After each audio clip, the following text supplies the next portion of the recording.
அம்மா தாயே அம்மா வணக்கம் வணக்கம் வணக்கம் வணக்கம் வணக்கம் வணக்கம் அம்மா வணக்கம்மா வணக்கம். நீண்ட ஆயுளம் நிறைந்த செல்வத்தோடு நோய் நொடி இல்லாமல் பாஞ்சாலியனுடைய அருள் பெற்று நீங்கள் அனைவரும் இன்புற்று வாழ கடவுள் உங்க சித்தனுடைய பாக்கியம். நல்லா இருக்கீங்களா? நல்லா இருக்குமா? எந்த குறையும் கிடையாது. எது கிடையாது. கேள்தரக்கு வர வேண்டியதான். நீ கம்மனாரு அவங்க மேலே கம்மனாகட்டும். அவங்க அடக்க பார்த்து நீ ஆடு ஆடு ஆடு. நாளைக்கு வர ஒரு லட்சம் ஆடு.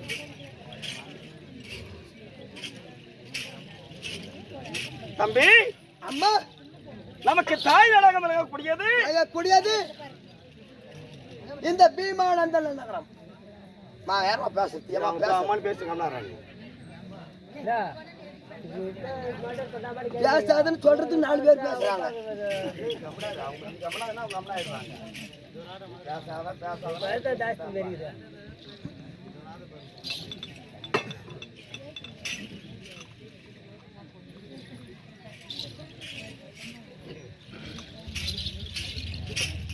இந்த பீமானந்த நன்னகரிலே ஆமா உலக ரட்சியாக வாய்க்கப்பட்ட ஐவருக்கு தேவி பத்தினி பாஞ்சாலி அம்மனுக்கு ஆலயத்தை ஏற்பாடு செய்து குடமுழுக்கு விழாவை முடித்து அம்பாளுக்கு செய்ய வேண்டிய ஆராதனத்தை செய்து இன்று 18ஆம் நாள் படுகளம் என்னும் ஆமா திரௌபதிக்கு கூந்தல் முடிவது. ஆமாம்மா மகாபாரத்திலே ஆமா கூந்தல் முடித்தல் முடித்தல் அப்படிப்பட்ட சொல்லக்கூடிய நாடகத்தை இத வச்சிருக்காங்க. ஆமாம்மா. உலக நாயகி. நாயகி. இந்த விழாவை ஏற்பாடு செய்த இந்த விமானதான் அன்னகளே இருக்கக்கூடிய ஒரு குடும்பத்திலும் தெய்வமாகவே இருந்து தெய்வ காட்சியை கொடுத்து இந்த ஊர்ல மக்களுக்கு நோயற்ற வாழ்வோம் குறைவில்லாத செல்வத்தோடு கட்டி காக்க வேண்டாம். பாஞ்சாலி அம்மனுடைய ஆலயமும் மன்மத சுவாமியுடைய ஆலயமும் எந்த ஊர்ல இருக்குதோ ஆமா அந்த ஊருக்கு எந்த குறையுமே அம்மா வைக்க மாட்டேன். எந்த ஊரே குறைவு வராது அம்மா. அது கேட்டு போறது நம்ம கையில் தான் இருக்குது. நல்லா இருப்பது நம்ம கையில் தான் இருக்குது. உள்ளன்போடு அவளை வணங்கி என்ன அக்கரமான அனைத்து அடக்கி தாயே நீயே கதி அவளை சரணாகதி அடைஞ்சிட்டா அத்தனை குடும்பத்தையும் வாழ வைக்கக்கூடிய சாதாரணமான தெய்வம் கிடையாது. அவ எப்படிப்பட்டவ? திரௌபதி. அவ தீயில பிறந்தவள். உலக ரட்சகி. அப்புறம் அம்பாள்.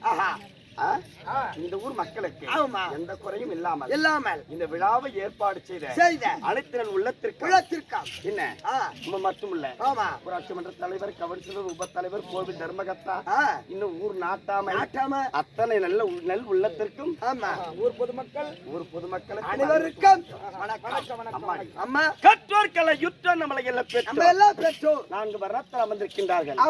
அனைவருக்கும் மிக பணிவான வணக்கம். அம்மா நீங்க வந்தீங்களே யாரும்மா? என்னாட்டுக்கு அரசி.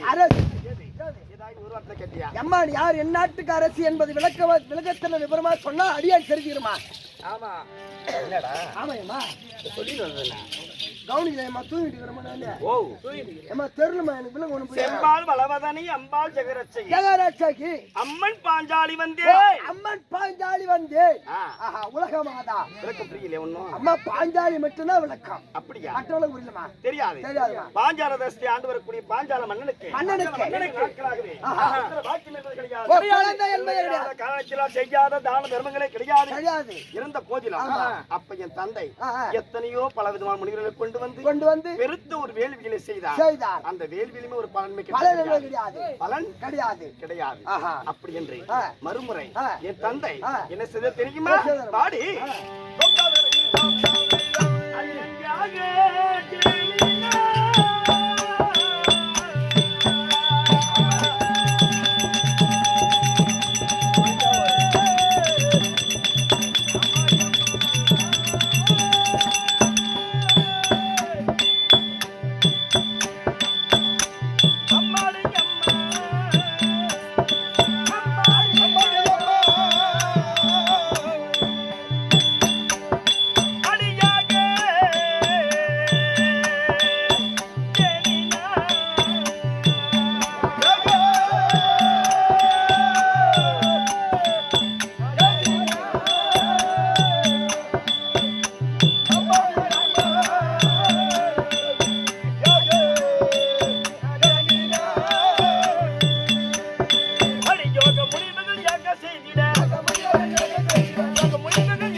மொழிவரை வைத்து யாகத்தை செய்தார்.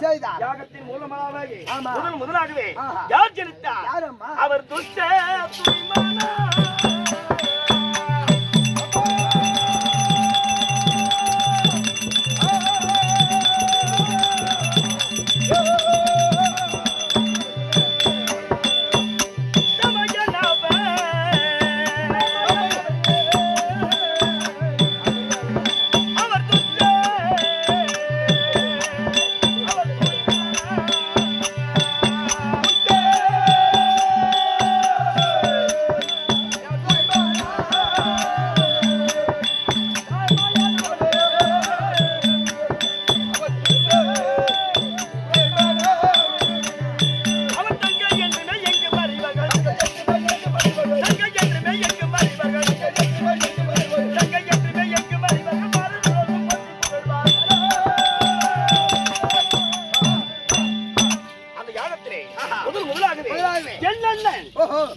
அதற்கு பிற்பாடு 16 வயதுடைய பருவ மங்கையாகவே ஒரு எஃகு வில்லோடு நான் பிறந்தேன். எஃகு வில்லோடு பிறந்தாங்க அம்மா. பாஞ்சாலி யாகத்தில் பெண்ணாகவே பிறந்தபடினால் பாஞ்சாலி. ஆஹா, அப்படி ஒரு பேரு. ஆமா. ஆகட்டும்மா. ஆனா என் தந்தைக்கு இன்னொரு பெயர் இருக்குது. என்ன பேரு? அவர் துங்குள்ளாங்காட்டி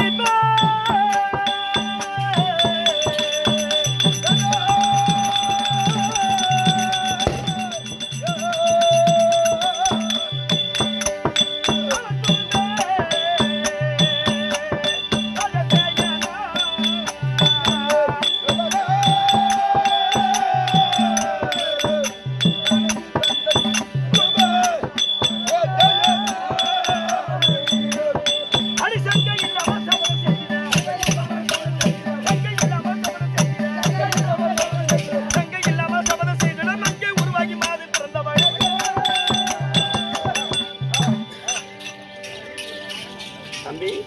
அம்மா ஓ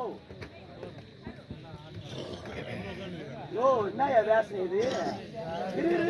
கம்மியா வேஷம் இது?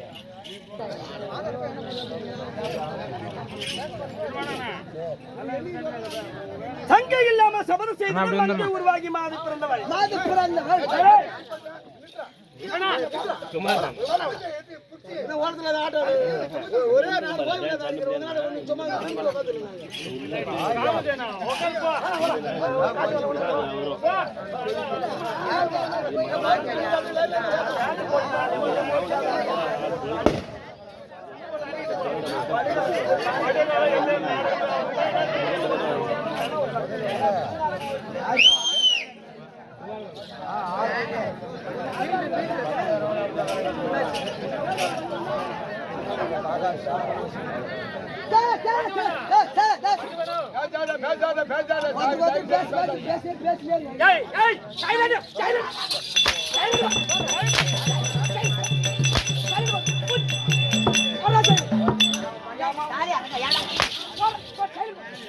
சவுண்ட் வந்துட்டு இங்க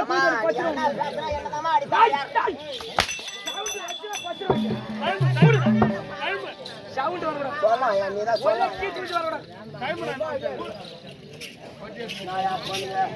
தம்பி. சொல்லுமா சொல்லுமா. இது நம்ம கொல்லம் கூட ஆலயம் கட்டிக்கிறாங்க. ஊர் வழியா இருந்தா பிரச்சனை கிடையாது. ஆமா, ஓய்வு என்பது கிடையாது. கிடையாது. 18 நாள் படுகாலத்துல பாஞ்சாலி எப்படி இருப்பான்னு தெரிஞ்சுக்கணும் நம்ம. அவ துக்கத்துல வரக்கூடிய ஆளு. மாமா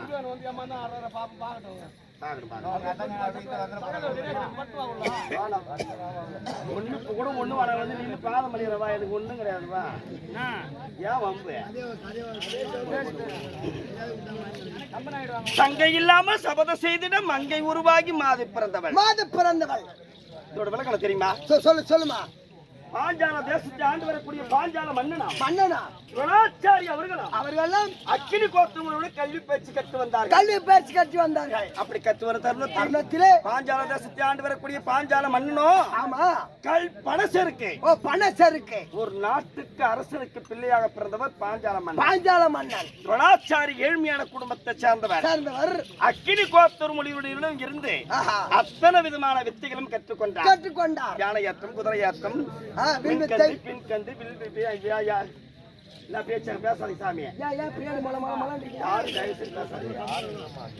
அத்தனை விதமான கல்விகளும் கற்றுக்கொண்டார்.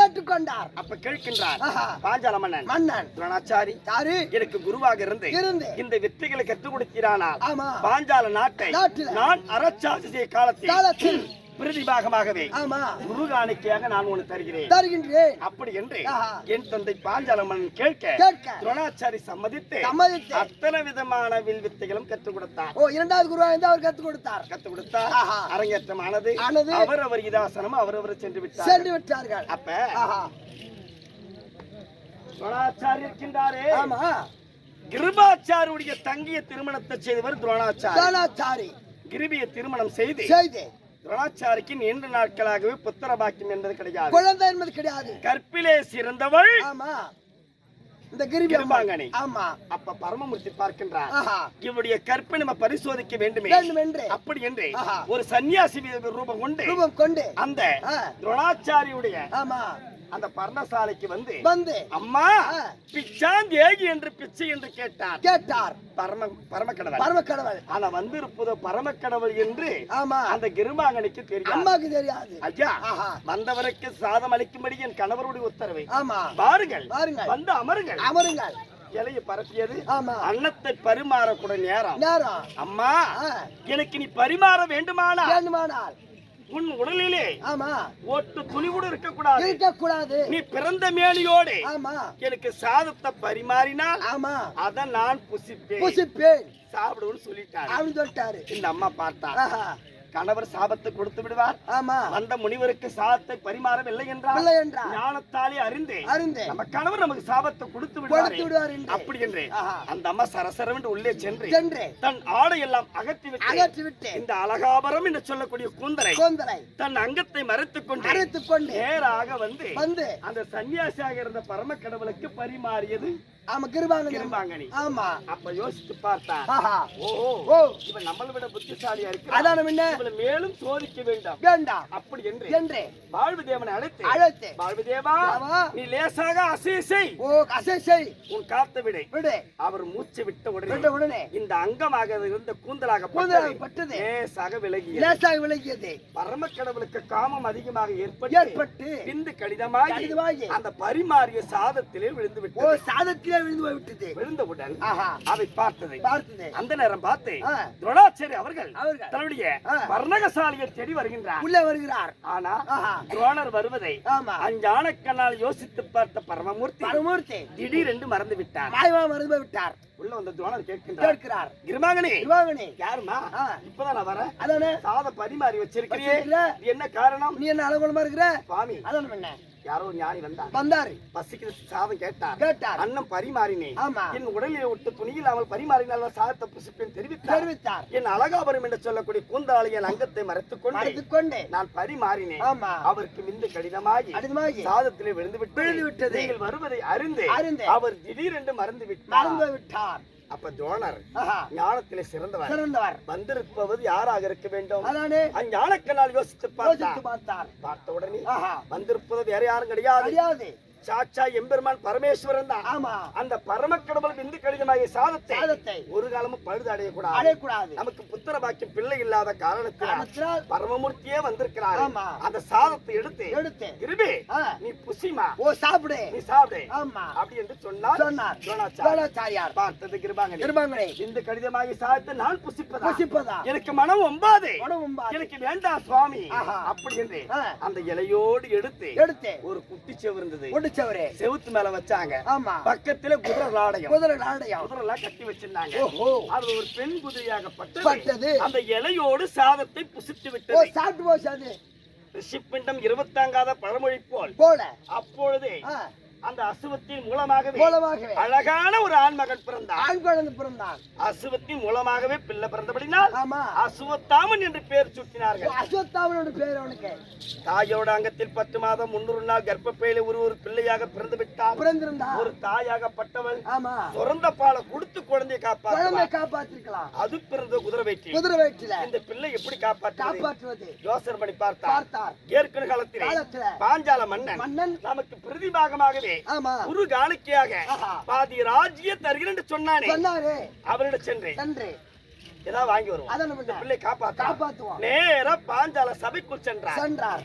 பாஞ்சால மன்னனும் துரோணர் வருவதை அறிந்து மந்திரிமார்களும் முறையிட்டு அவனை உள்ள சேர்க்காமல் அபிமானம் செய்யும்படி கட்டளையிட்டு விட்டார். அப்ப உள்ளே வந்த துரோணாச்சாரி என்று பாராமல் மந்திரிமாரை விடுத்து யூகி என்ற மந்திரியால் அசிங்கப்படுத்தி வெளியே அனுப்பி விட்டார். அப்பதான் கேட்டார், ஏண்டா பாஞ்சால மன்னா நீ சொன்ன வார்த்தை சத்தியத்தை தவறி விட்டாயே. ஏற்கனவே காலத்திலே உனக்கு குருவாக இருந்து வெற்றிகளை கற்றுக் கொடுத்தேனே, அதுவாக ஞாபகம் இருக்கிறதா? இல்லை. நான் உனக்கு பாலிய சிநேகிதன், அதுவாக ஞாபகம் இருக்கிறதா? அதுவும் கிடையாது. மந்திரிமார்களே, அவனுக்கு என்ன மரியாதை? சபை விட்டு வெளியேற்று, கழுத்தை பிடித்து வெளியிட்டல்ல. மந்திரிமார்கள் அருகே சென்றார்கள். நில் அப்படியே.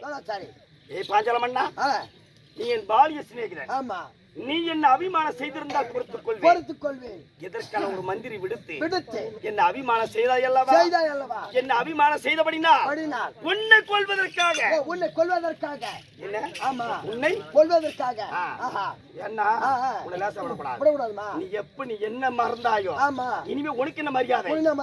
உனக்கு மரியாதை கிடையாது. உன்னை போன்ற சத்திரனுக்கு அத்தனை வித்தைகள் கற்றுக் கொடுத்து அண்ணன் மூலமாக நான் அபிமானம் செய்யவில்லை என்றார்.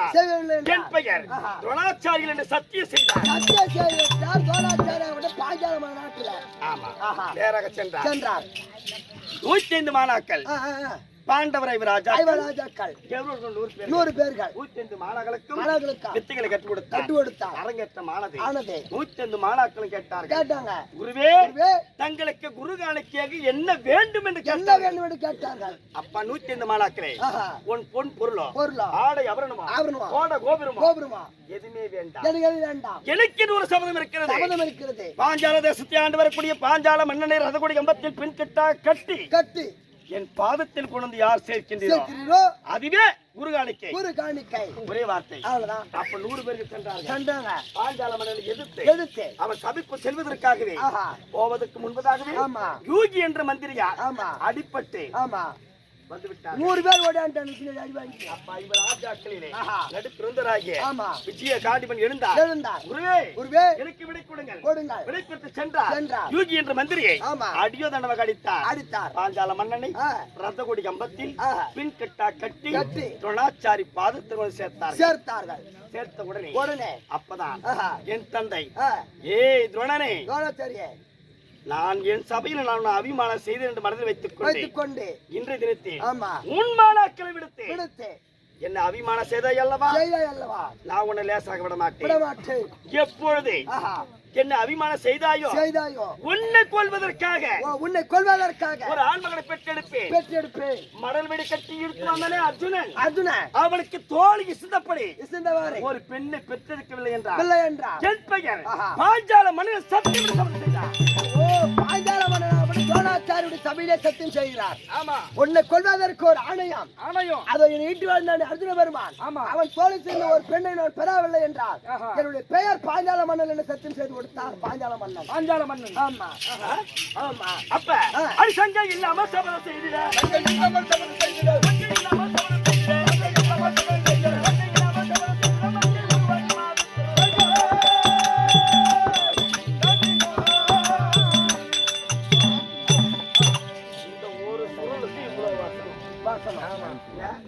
இதெல்லாம் தெரிஞ்சா ஏமா அவங்க பேச போறாங்க?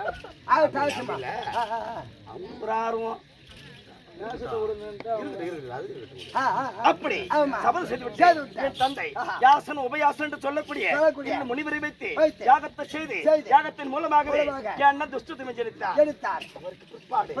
16 வயதுடைய பருவ மங்கையாகவே நான் ஜனித்தேன்.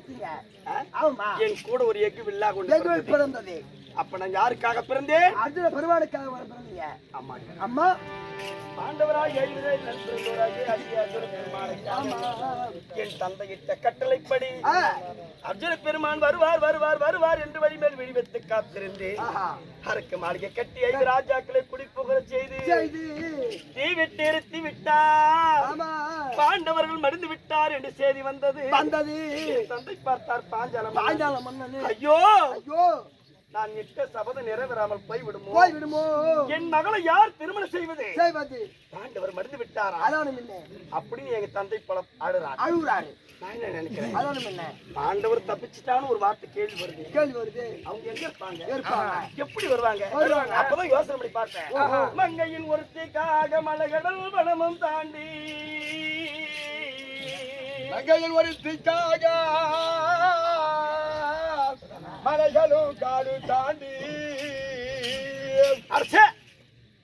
சாதாரண ஒரு பெண்ணு அந்த பெண்ணுக்காக நம்ம போவதா அப்படி நினைச்சிருந்தாங்க. அவர் நின்று போயிடுவாரோ என் உள்ளத்துல ஒரு பயம் வந்துச்சு. மங்கையின் ஒருத்திக்காக மலைகள் வனமும் தாண்டி மங்கையும் ஒருத்திக்காக மலைகளும் வனமும் தாண்டி எங்கு நான் போவோம் என்று எங்கே இருந்தாரானா? எங்கேயா போவோம் என்று எங்கேயே இருந்தாயானா? உங்க வில்வளைப்பார் யாரோ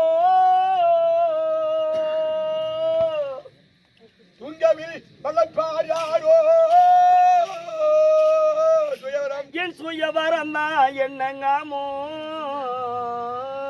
உங்களில் வளர்ப்பார் யாரோ சுயவரம் காலியாகும் மங்கையர் கண்ணா வந்து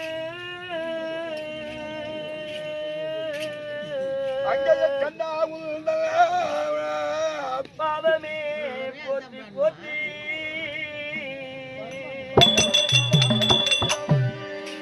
என் தந்தை அப்படி பாஞ்சால மன்னன் அப்பதான் பார்த்தார்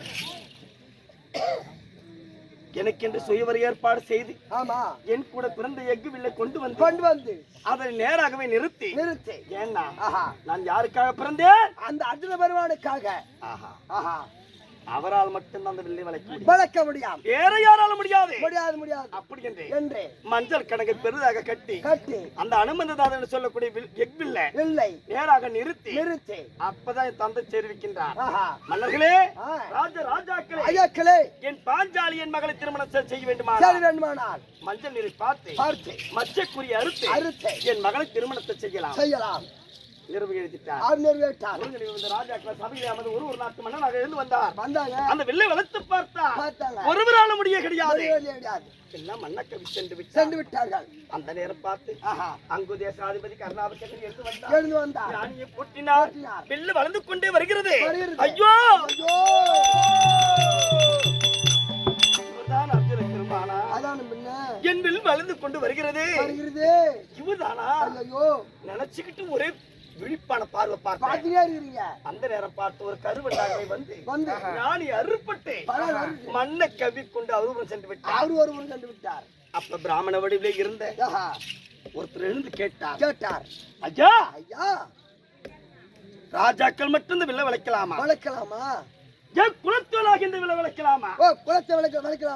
அப்படின்னு கேட்டார். எம்மதமும் சம்மதம். எந்த ஜாதியாக இருந்தாலும் பரவாயில்லை. மஞ்சள் நிறை பார்த்து மச்சக்குரிய அறுத்து என் தங்கை கரம்பிடித்து அழைத்து செல்லலாம். என் அண்ணன் துஷ்டோத்தேமன் தெரிவித்தார். பிராமண வடிவிலே இருந்த அர்ஜுன பெருமான் எழுந்து வந்தார். ஞானியை புட்டினார். மஞ்சள் நிறை பார்த்தார். மச்சக்குரிய அறுத்தார். மங்கை கரம்பிடித்து அவர் என்ன அழைத்து சென்றார். அப்ப பாண்டவராய ராஜாக்கள் குழுப்படையாடி நாடுராயத்தை பறித்து சந்தாரனாக வஞ்சகனான துரியோதனன் செய்யாத காரியத்தை செய்து மங்களத்திலே என் குழவர் வீட்டிலே என் மாமி குந்தமாதேவி விட்டுவிட்டு ஐவராஜாக்கள் நேராகவே சுயவரத்திற்கு வந்து அர்ஜுன பெருமான் என்னை வில்லை வளர்த்து அழைத்து சென்றார். அழைத்து செல்லும் போது அம்மா அப்பதான் என் மாமி வயதானவங்க அரண்மனை உள்ளவே இருந்தாங்க. பாண்டவராய ராஜாக்கள் நானும் வெளியே இருந்தோம். அப்பதான் தெரிவித்தார் என் பதியார மன்னவர், அம்மா, நான் ஒரு கன்னிகை கொண்டு வந்திருக்கின்றேன். கன்னிகை என்ன? கன்னிகைனா கன்னி பெண்ணு. என் மாமி செவிக்கு கனி என்று வந்து விட்டது. காது செவடா போட்டுக்கிட்டு ஒண்ணு பண்ண முடியாதுமா. ஐவர்களே, என்றைக்கும் ஒத்துமையாக வாழக்கூடியவர்கள் நீங்கள். அதனால் கனி எடுத்து வந்திருந்தால் ஐவரும் பகிர்ந்து கொள்ளுங்கள். அம்மா, நான் கனியை கொண்டு வரவில்லை, ஒரு கன்னி பெண்ணை அழைத்து வந்திருக்கின்றேன். அப்ப தாய் சொல்ல தட்டாமல் ஐவருக்கும் தேவியாகவே 5 நாள் ஒரு கணவரம் நான் மணந்தனா மறுவாட்டி யாகத்துல இறங்கி யாகனாதான். அப்படியே நெருப்புல இறங்கி ஐவர் ராஜாக்களாக 5 வாட்டி நான் யாகத்துல இறங்கி திருமணத்தை செய்தேன். 5 நாள் கல்யாணம். ஆமா, திருமணத்தை செய்தேன். ஆமா, எங்களுக்கு உரிமையான அந்த பாவி ஈச்சங்கட்டை அழித்து இந்திர பிரதேசத்துக்கு விற்பனை செய்து பெருத்த மாளிகை கட்டினோம். அருந்து அந்த துரியோதனாவை அழைத்தோம். வந்து பார்த்த உடனே சுதகமான மாளிகை உயர்ந்த தாழ்ந்ததாகவும் தாழ்ந்தது உயர்ந்ததாகவும் மேடு பள்ளமாகவும் அடியெடுத்து வச்சான் துரியோதனை. எடுத்து வச்சான். உப்பரின் மீது உலாவிக் கொண்டிருந்தேன். நீங்க குளிச்சிட்டு கூந்தல் ஆச்சி நின்னாங்க. அடி எடுத்து வச்சான். பட்டு கிழமை வந்தாங்க. அடி எடுத்து வைத்த உடனே கீழே விழுந்து விட்டார். அப்பதான் நான் பண்ணிட்டேன். யார் இவரு? நம்ம மைத்துனன் தான். வேற யாரு? ஒண்ணுக்குள்ள ஒண்ணுதானே. ஏய் குளிர் மகனே, குனிந்து வரப்படாதா? குனிந்து வரக்கூடாதா அப்படின்னு கேட்டேன். அன்னார் விழுந்ததை பாராமல் 99 துறைகளும் என்ன பண்ணுவோம் பின்னாடி வேணா பாரு அந்த பழுகுதே நம்மளும் ஏதோ வீணு பாருங்க அந்த கண்ணன் பெற்றெடுத்தது அத்தனையும் குருடா என்று நான் கை கொட்டி நகர்த்தி விட்டேன். அங்கே கண்ணன் பெற்றது நத்தனும் குருடா என்று அம்மா கூடாத குருடன் மகனே என்று அம்மா சொன்னாங்க. நான் எப்பேற்பட்ட ஒரு மன்னன் என்ன ஒரு இழிவு செய்து விட்டாரே அப்படி என்று 8 லட்சம் புரிந்துவேன். லட்சண குமார் அடக்க பூணல் கல்யாணம் நயமாக வரவழைத்து பறித்த சண்டாள பாவி நாட்டை மட்டுமா பறித்தார்கள். 5 ராஜாக்கள் பத்தினியாக இருந்த பாஞ்சாலி என்னையும் ஆட்டத்திலே வைத்து தோற்று விட்டார்கள். நேராக சென்று என்னை தொற்று பின் நாட்டை தோற்ற நாட்டை தொற்ற பின் என்னை தோற்றீர்களா யாரு கேட்டீங்க அடிமானம் வச்சு மறுமுறை நான் பகடை ஆடினேன். 5 ராஜாக்களை மீட்டேன். பின்னி பாஞ்சாலி என் வலது தொடையில் அமரம் தெரிவித்தார். வலது தொடையில எதுக்காக சண்டாளனாகிய துர்ச்சாதனை விடுத்து என்னுடைய கூந்தலை பற்றி பிடித்து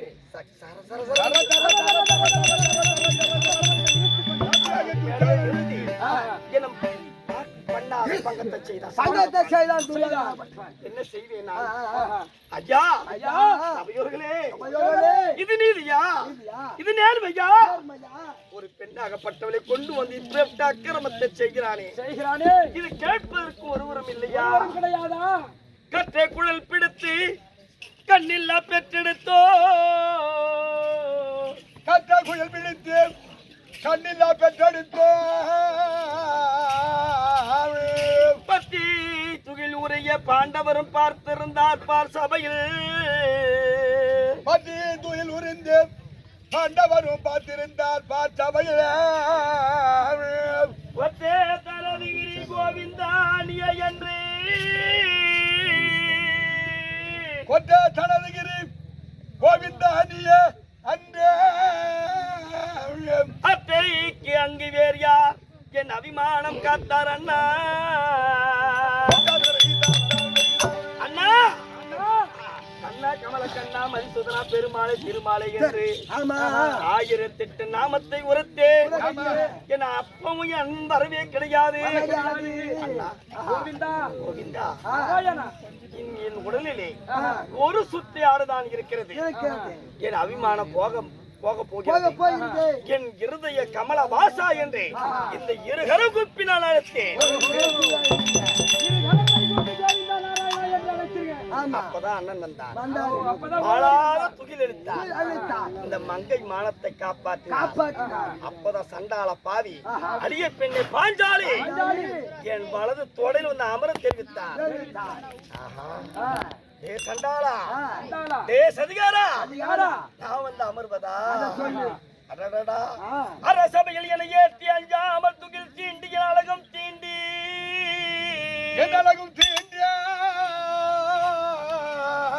விரசையனை எனப்படுத்தார் வேந்தரது தகாதெனது விரும்பினோரை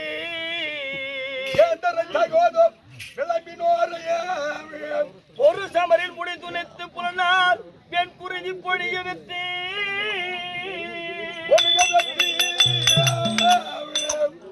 முரசரையும் பொழுதல்லால் விரித்த குழல் இனி எடுத்து முடியேன் என்று அப்போது அம்மா சபை எடுத்தாங்க. எப்படி? அதான் துரியோதன சபையில துரியோதன கூப்பிட்டான். அடியே பாஞ்சாலி வந்து தொழில் உட்காரு அப்படின்னு அழைத்த போது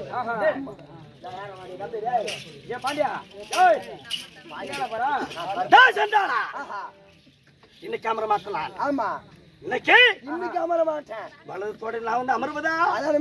இன்னைக்கு அமரவே மாட்டேன். 5வருக்கும் வணக்கம். ஏற்பட்டு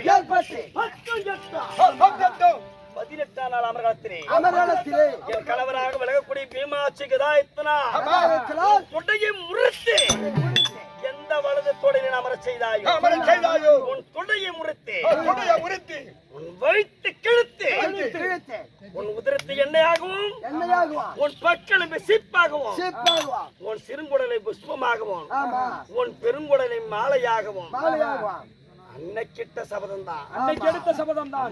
அம்மா 10, 8, 18 அமர ஏற்பாடு செய்தார்கள். நேற்றோடு 17வது நாள் அமர் முடிந்து விட்டது. முடிஞ்சு போச்சு. விடிந்தால் 18வது நாள் அமர். நான் இட்ட சபதம் எப்படி நிறைவேறும் எனக்கு ஒன்றுமே புரியவில்லை. என் உடல் எல்லாம் பதறுகிறது, நடுங்குகிறது. உன் உறக்கம் என்பது கிடையாது. அந்த சண்டாள பாவி எப்ப மடிவான் துரியோதனன் என்று நான் எதிர்பார்த்த வண்ணமா இருக்கிறேன். என்னாலும் ஒண்ணும் பண்ண முடியல. என் நிலத்திலே எனக்கு பதியான மன்னவர் தர்மபுத்திர மகாராஜர் வந்தார். உன் தேவி சொல்லி